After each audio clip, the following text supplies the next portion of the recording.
Welcome to our session today is on um, knowing your learning styles, but it's really about self-awareness and being self-aware.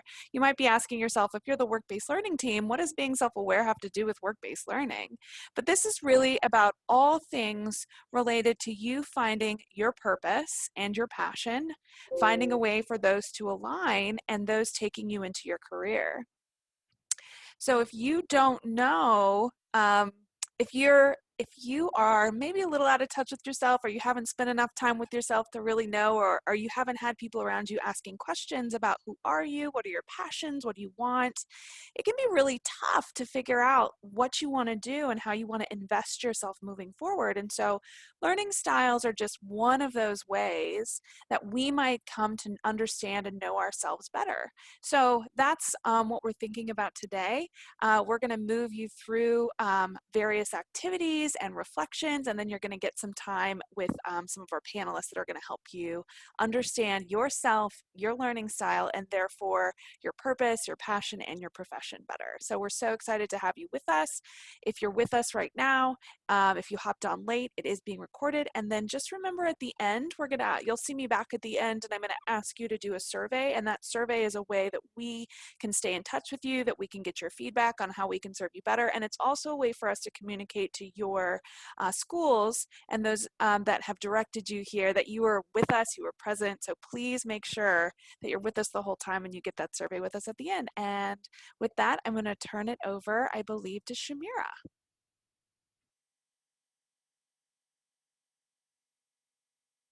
Sorry, I was trying to get off the mute. Okay, so by the end of today's webinar, you should be able to identify your learning styles, learn about the different types of learning styles, as well as apply your learning style to school and work. Okay, so we're going to start with, can we move the slide? Okay, yes.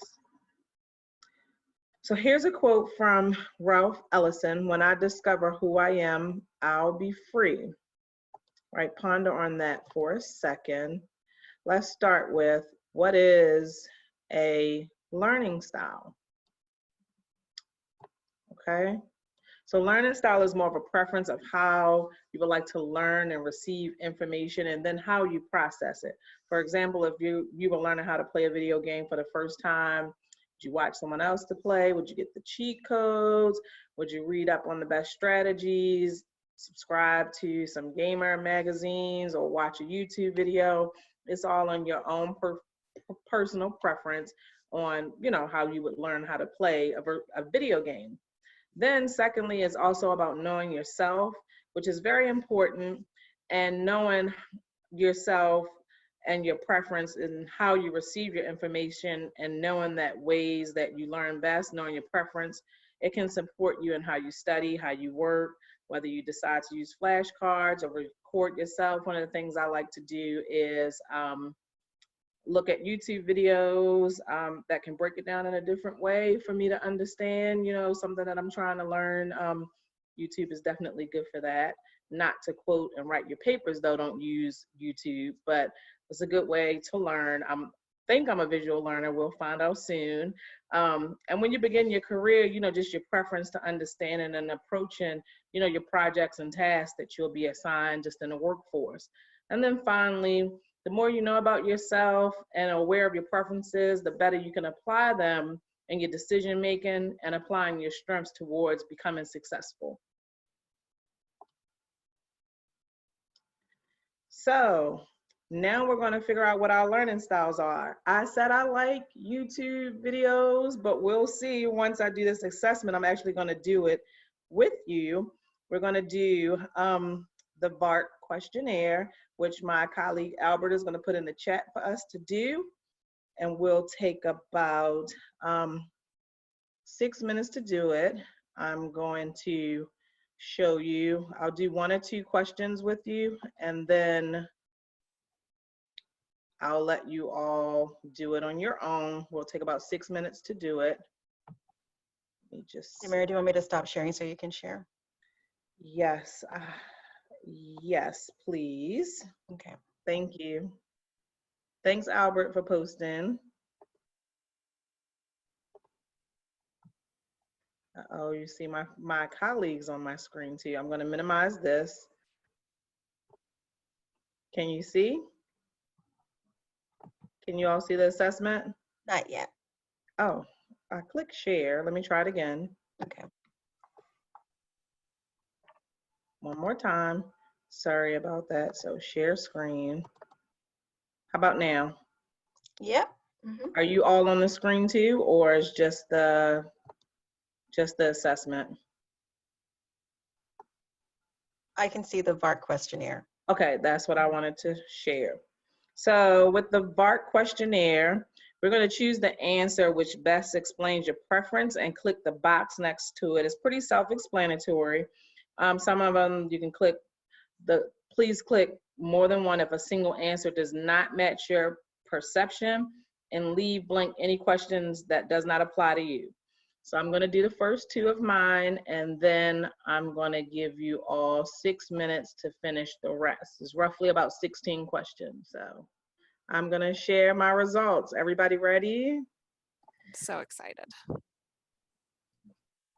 Okay. Is it there? Not yet. How about now? We see it. So Kinesthetic, love it. which makes sense. It says I am a strong kinesthetic learner. So people like me, we prefer practical exercises, experiences, examples, case studies, trial and error, and things that are real. So that means I like to learn by doing, more hands-on type of learner myself. So if you look there and you look beside where it says I'm a strong kinesthetic learner, my scores were, Albert, I got 6 for visual. Someone pronounce that second one for me, please. Oral? Oral. It doesn't look like oral though. Right? Yeah. I don't know. And then I got 6 for read and write here, and then I have the most for kinesthetic. So I think later on today or later this week, I'm going to go back and just look down here. Can you see where my cursor is? Where I'll look at some strategies based on my vark preference here, for kinesthetic strategies, understanding my results. You all can do that to find out, more ways to learn and, apply it to your schooling, the best ways to support your learning style, right? So write down what your learning preference is, because we're going to use it on this next feature here. Okay. So make sure you write it down, and we're going to go to the next part. And I can go back to that. Thank you. So should I stop sharing? Mm-hmm. Okay.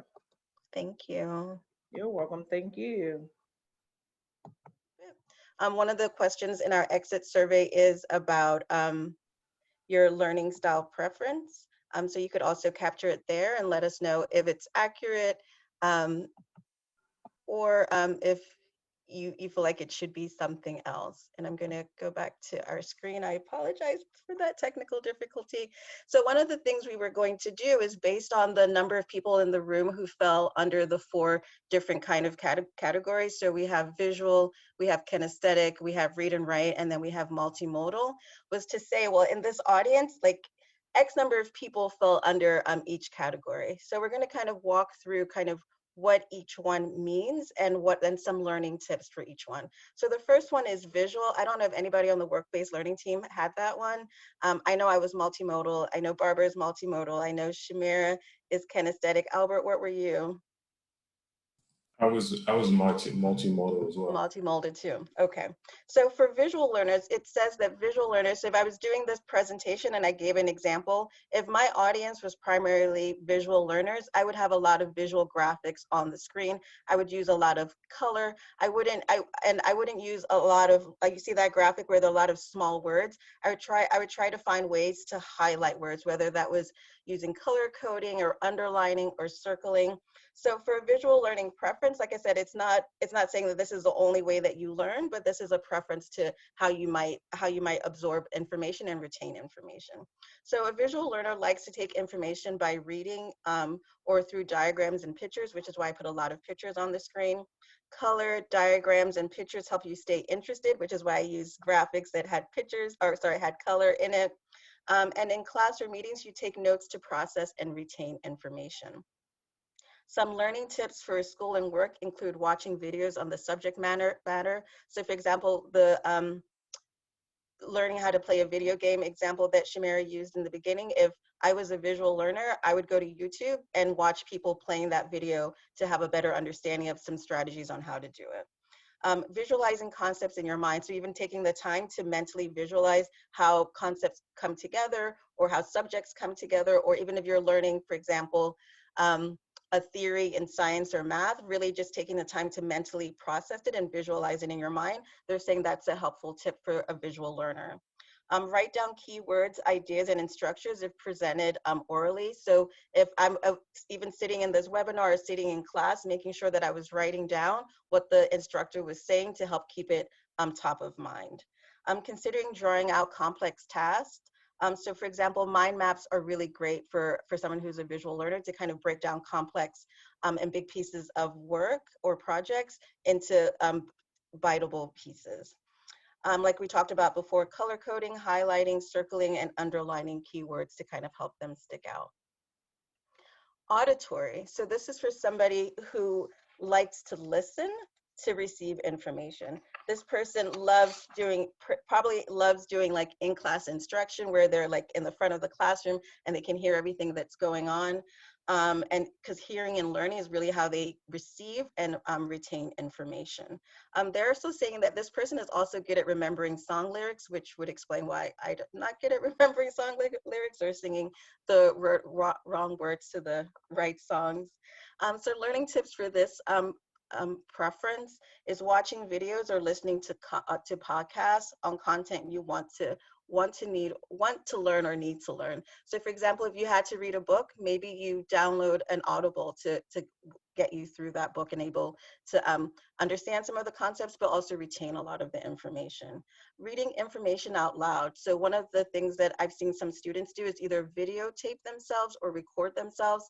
So they would actually read their notes in their phone or like videotape themselves and actually play it back, and hearing themselves, whether it's by video or just like just the audio portion, they're able to retain more information.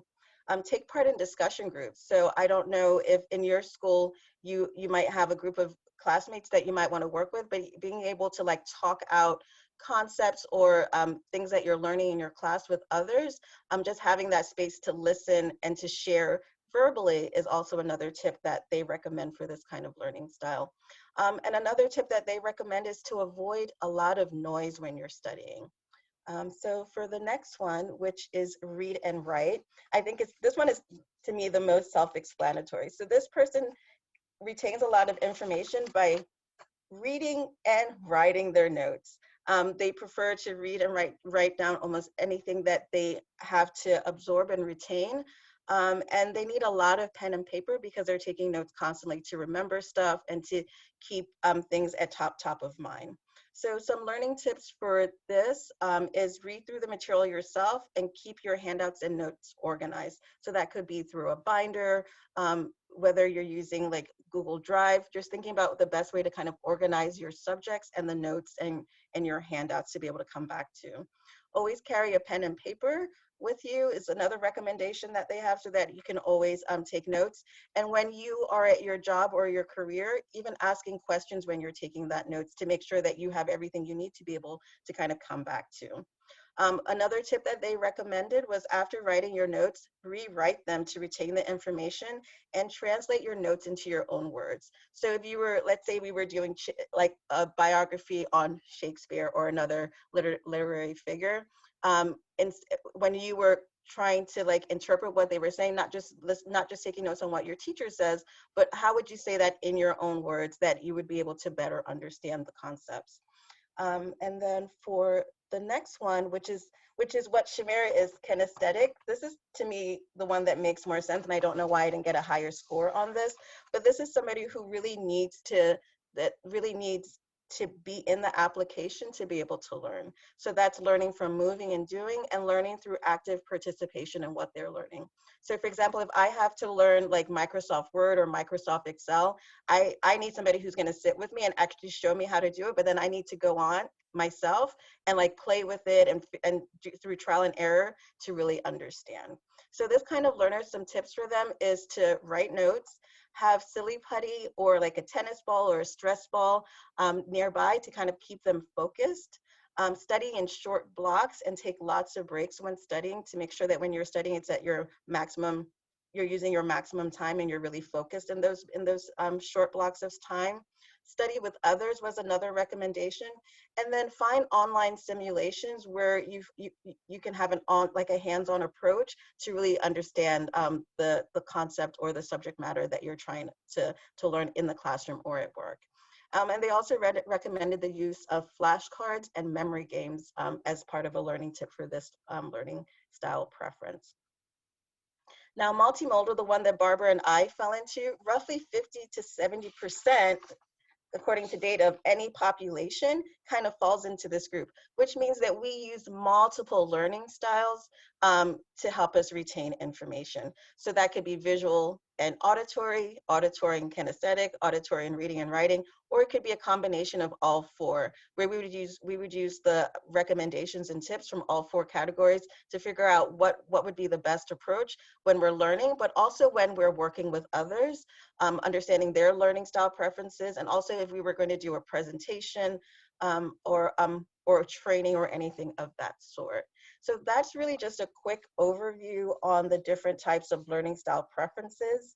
The link that Albert put in the chat has more strategies around how you can learn more about your style preference, and also how to apply that style preference to like the virtual environment where we find ourselves now. So now we get to do something fun. Barbara usually does this, and hopefully it won't be like the Menti board that locked me out, but that's another story.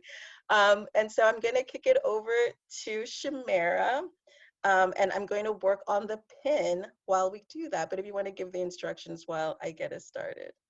Okay, so is that all right? Great, because I was about to say, where is the Kahoot? It's loading. I need Barbara. On the screen. Barbara, I hope I do you justice. I more enjoy You do playing. you do you. Don't do. I enjoy playing Kahoot, but I'm gonna play. nonetheless, we're gonna test your knowledge on different learning styles. I'm normally the champ, so you all get a chance to win today because I'm not playing. So we're gonna test your learning styles. Join us at kahoot.it and type in the game pin, which is 727-6919, which is also placed in the chat.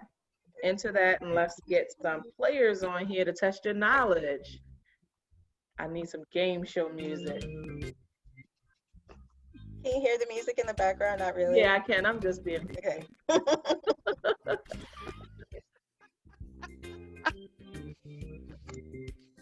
Oh, we have, oh, here they come. Dr. Wallaby, Fast Lizard, Honest Penguin. Okay. Who else? We have 28 participants. Let's see if we can get up to 15 to 20. At least 5, 8. Yeah, come on. Yellow Buffalo. Okay.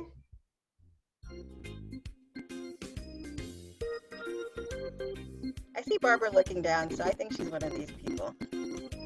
Okay, go to Kahoot.it, and enter that code 727-6919.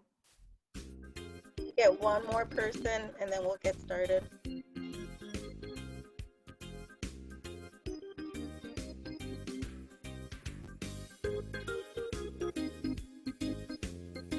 Come on, we can get one more.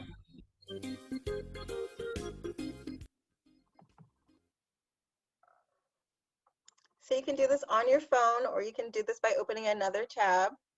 and going to Kahoot.it and then entering the code on your that you see on the screen. There's 28 people here and we only have 4. We can't get one more. Or are you all trying? Do you need another second to try to get in? Oh, we lost one. Do you just want to you want to just try with the 3 and see who's going to be number 1? The 4th person jumped back in. All right, we're gonna go ahead and go. Ooh, thank you for helping us get to 5. Prairie Squad, Squid, Prairie Squid, my bad. All right. Learning styles, here we go. 3, 2, 1. This is your first question. If you're playing on a phone, make sure you click the color that corresponds to your answer. What is a learning style? A hairdo, a new dance move, preference to how you learn, or how you take notes?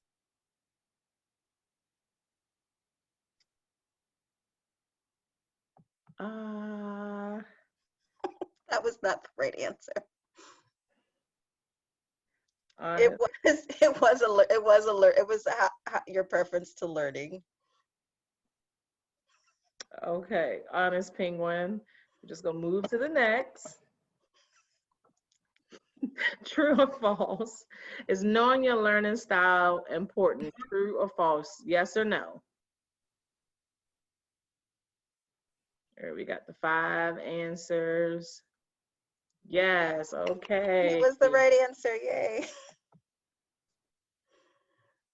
Fast lizard. Oh, there we go. Fast lizard is in the top.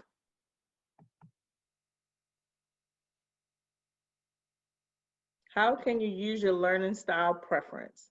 Creating a study strategy, quickly learn on the job, using resources to deepen understanding, or all of the above. All right. Boom, we got it. All of the above, that's right. Honest. New, maybe? Maybe the G is silent, but the honest, new is at the top. Another true or false. As a visual learner, I prefer to learn through doing. True or false? As a visual learner, I prefer to learn through doing. True or false? Oh. Dr. Wallaby is at the top with 2,753 points. Barbara has me suspicious. She might be honest penguin. Okay, true or false, another one. As an auditory learner, I learn best by actively hearing and listening. True or false?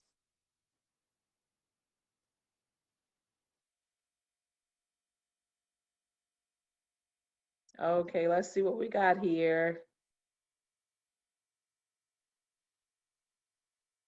True, that's right. And we have at the top, Dr. Wallaby is still at the top, 3,726 points. Okay, we're getting up there. I think these are double, a chance for double points. As a read-write learner, I should have paper and pen on me. I like to read, I like to take notes, or all of the above. Let's hear it.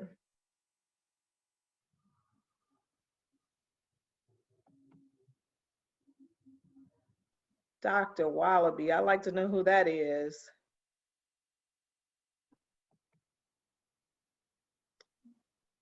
Another true or false, because kinesthetic learners prefer to use their hands in the learning process.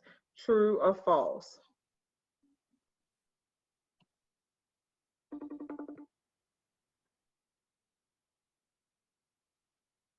Let's see.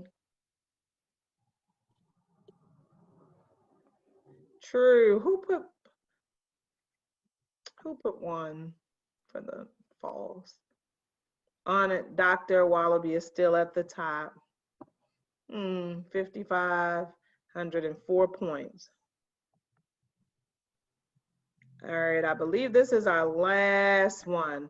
Multimodal learners their preferred learning style is visual, auditory, or read and write, or all of the above plus one. This is a tricky one. Let's see.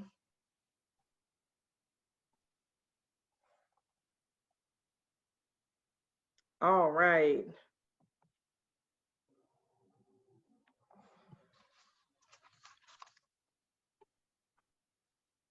Honest Penguin is in the third. Dr. Wallaby is second. And number one, we have Honest New. Announce yourself in the chat. If you can, write in the Q&A box who you are, who won. If you can, if not. So we were here, we tested our knowledge on the different learning styles. I hope that you have a better understanding of what your type of learning style may be. Make sure you go back to your vark assessment and just read up on how you can find different ways to learn with your specific learning style. And I'll pass it back to you, Adenike, so we can bring up Albert. I'm going to pass it to Albert. Thank you so much. And Albert, whenever you're ready, we can just switch, we can stop sharing and switch to the videos of the panelists. Yeah, we can. I'm ready now. Let's go ahead and jump into it. So welcome to our panelists. We have Fatma. We also have Jada. Feel free to cut on your videos if you are able to do so, so we can engage in this discussion. Thank you both for joining us this afternoon. For some reason, I don't have permission to open my video. Okay, we'll work on that on our end, so that we can get you permission. But again, thank you both so much for joining us for this discussion. As you can see that we've been focusing today on learning styles, which are extremely important, especially if we can leverage them to our advantage. And we also talked about just being self-aware earlier, and knowing your learning style is definitely something that can help boost your awareness of yourself and just help you in the world. You should have access now if you want to try again. There we go. Thank you. Are you on a construction site? Yes, I am. Yeah. It's a day of work. This is like a virtual job shadow. We get a 2-for-1. Y'all lucky to be joining us today to see these panelists. Cool, that's really cool. So my first question that I had for both of you, and we can start with you, Jada, is what would you say is your learning style, and how have you used that learning style to your advantage? Okay, so I would say my learning style is both visual and kinesthetic.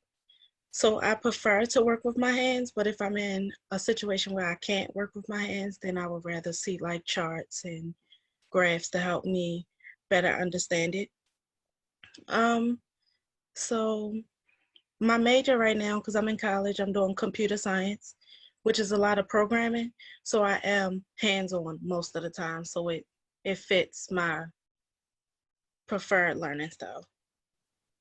Nice. Thank you so much for sharing. And we're going to pass it over to you, Fatma. What's your learning style, and how do you use it to your advantage? So when I took the vark test right now today, I got 10 for visual and 13 for kinesthetic. So just like Jada, I was visual and kinesthetic. Which kind of makes sense to me now, because being in construction, you just have to, look at the drawings and make sure everything is being built right. So, yeah, that's what it is mainly, kinesthetic, I think. Got it. Thank you both again for sharing. And like I said earlier, I think it's super important. And I think as far as learning styles, I would argue that probably people have different ones, but maybe you may lean on one more than the other one.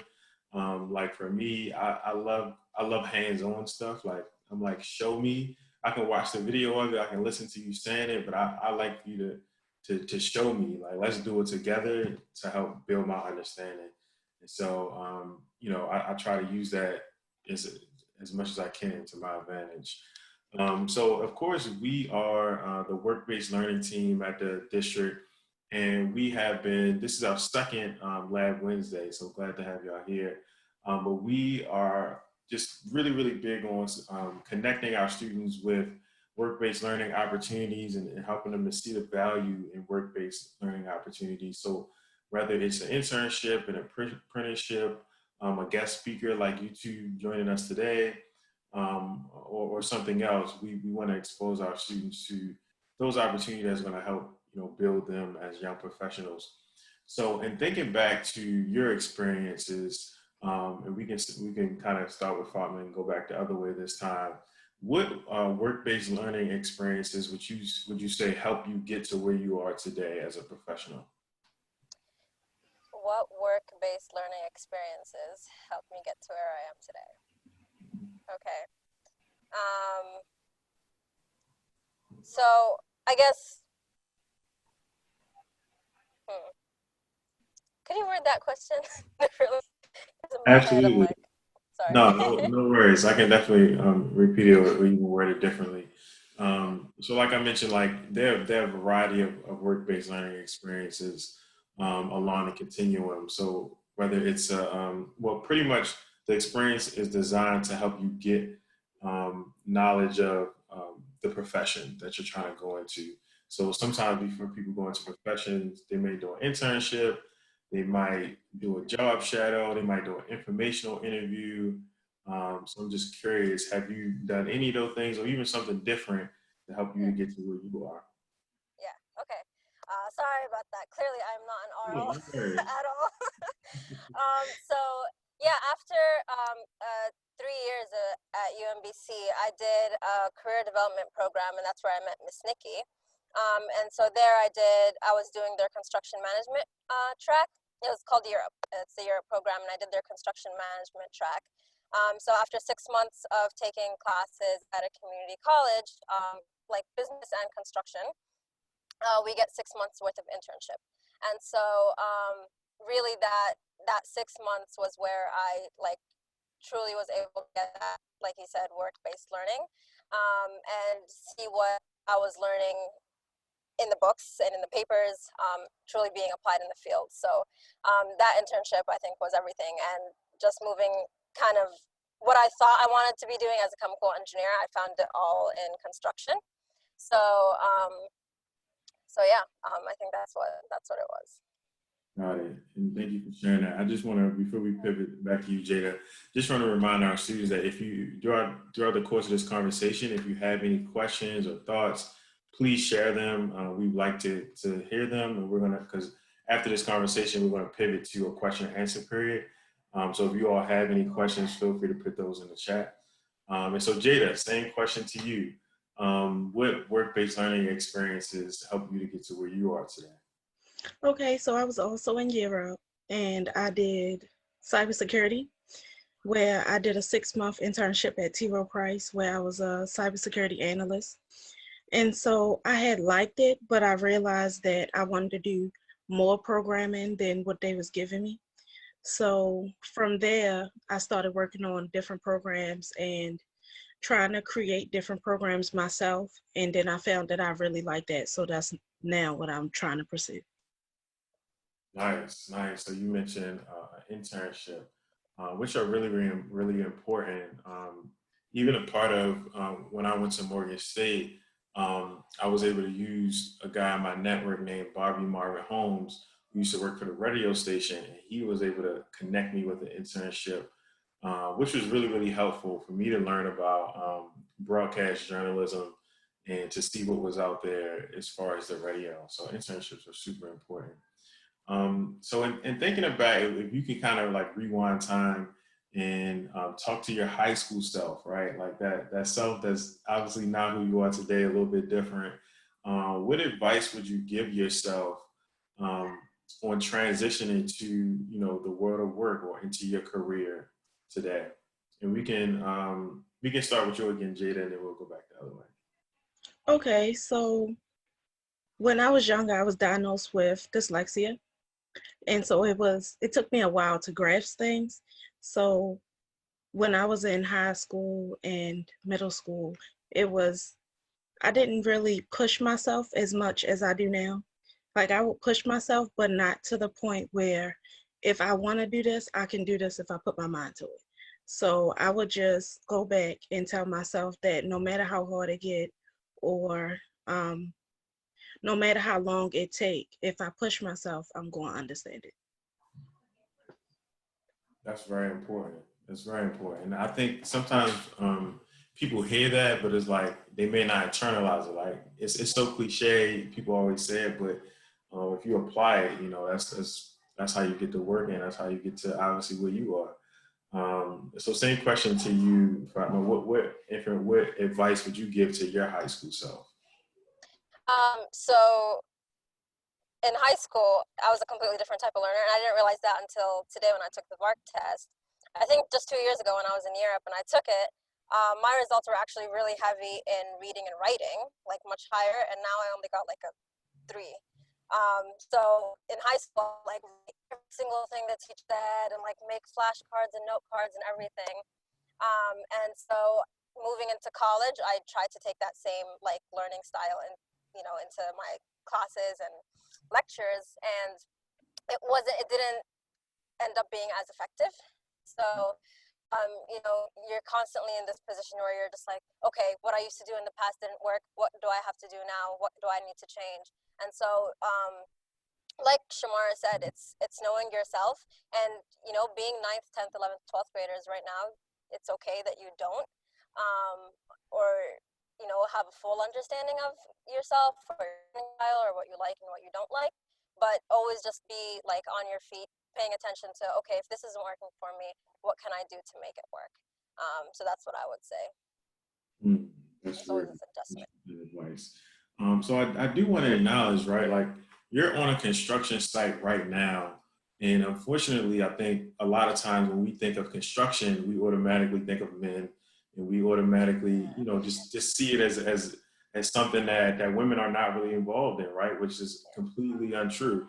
So can you just speak to what you have going on there, like what your job is, and just share that with our viewers? Yeah, so the position I'm in is called a project engineer.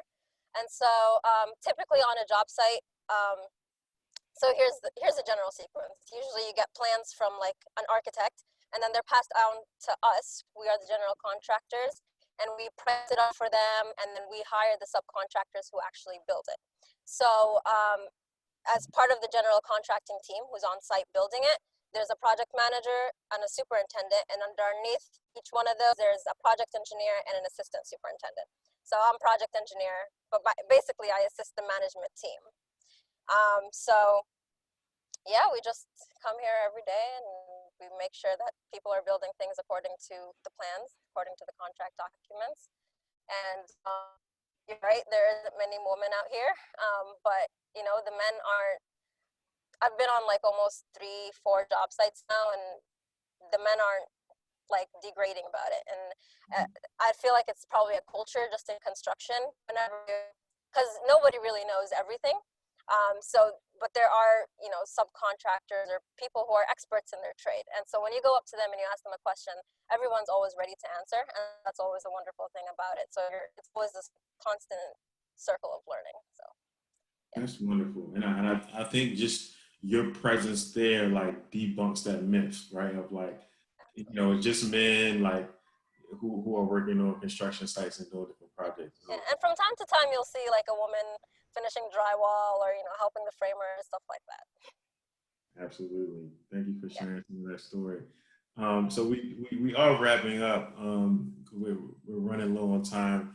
Just want to give both of you just like 30 seconds. If there's any words of encouragement, any positive thoughts you want to share with our scholars before they head on out, and before you all get back to, I'm sure you have plenty going on right now.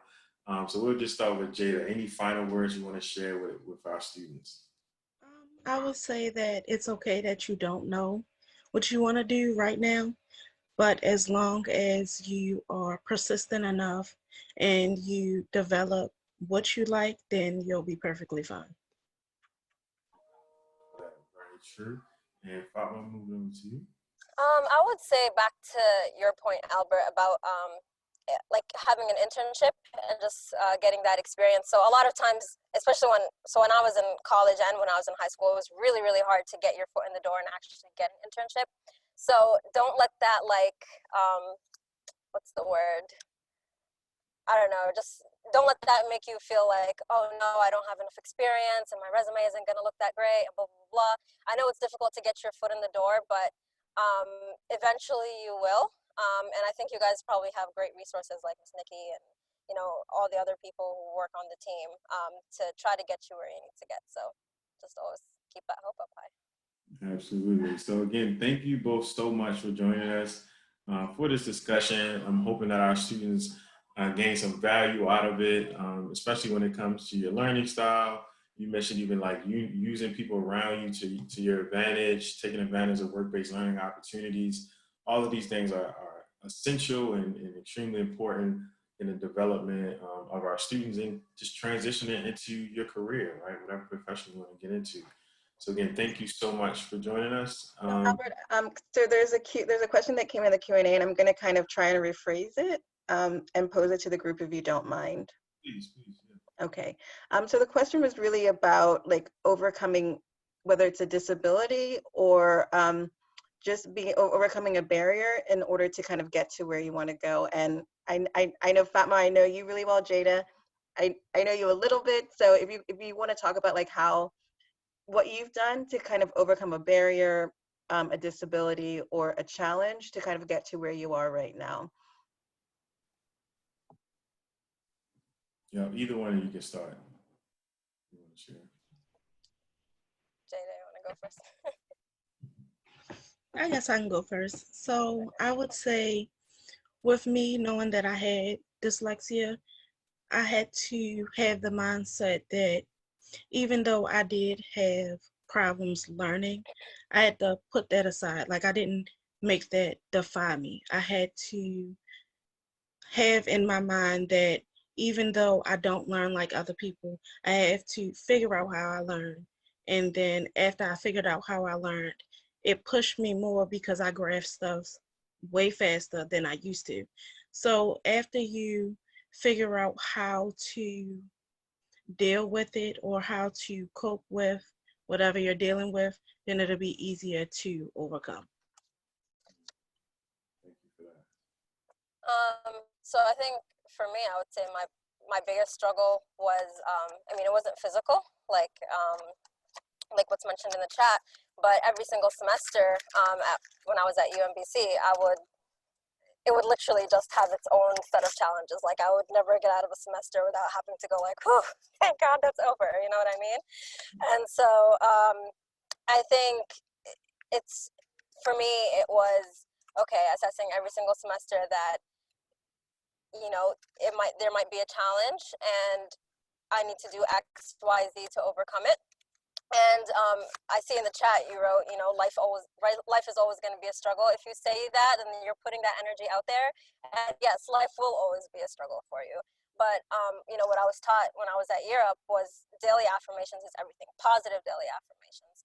And so, you know, it's cheesy and corny and everything, and we'd roll our eyes every single morning that we'd have to do them as a group. But it really makes a huge difference, you know, just standing in the mirror and telling yourself, you know, life is not going to be a struggle, and I can overcome this and I can overcome that. So just those small steps will really go a long way.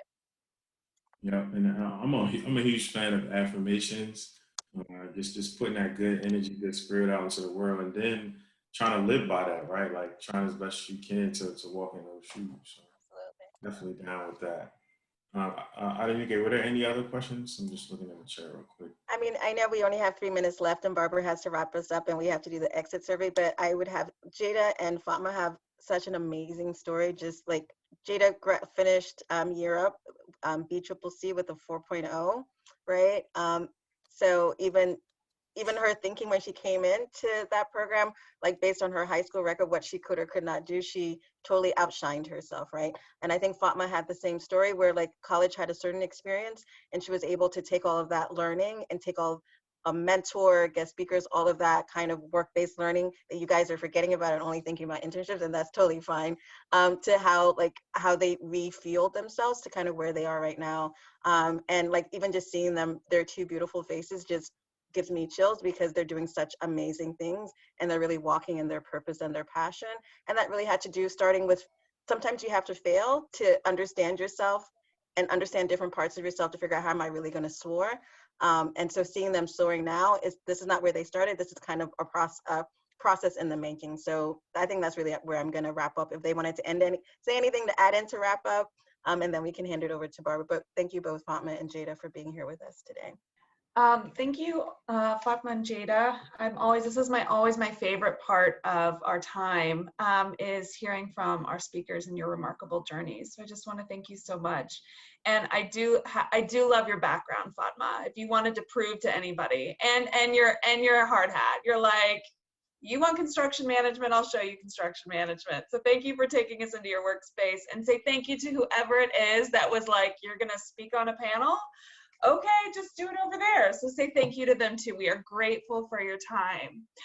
All right, this is the end for us today. We really thank you for being with us and thinking about self-awareness and thinking about learning styles, and how maybe the challenge is not that I can't do something, but that I just haven't found the way I can do something. So what we would like you to do right now is reflect a little bit. In the chat, we're pasting your reflection piece, your exit ticket. And again, that does several things for us. One, it allows us to learn from you how we can better serve you. So there's some questions in there that are going to tell us what you learned about your own learning style, how we can improve and support you now that you are growing in your own self-awareness.